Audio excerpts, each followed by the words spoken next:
नागपुरातून बातमी आहे। नागपूरच्या घोगली चौकातील वैद्य इंडस्ट्रीला भीषण आग लागली आहे। शॉर्ट सर्किटमुळे आग लागल्याचा प्राथमिक अंदाज आहे। सॅनिटरी नॅपकिन तयार करणाऱ्या या वैद्यकीय इंडस्ट्रीमध्ये आग लागली।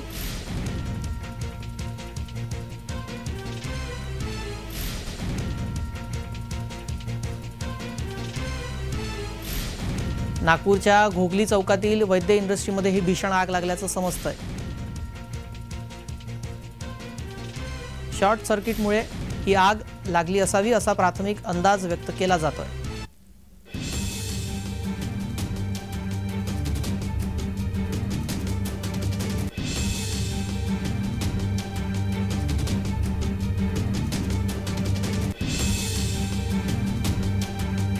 नागपूरच्या घोगली चौकातील वैद्य इंडस्ट्रीला ही भीषण आग लागलेली आहे। सॅनिटरी नॅपकिन बनवणाऱ्या या इंडस्ट्रीमध्ये ही आग लागल्याचं समजतंय।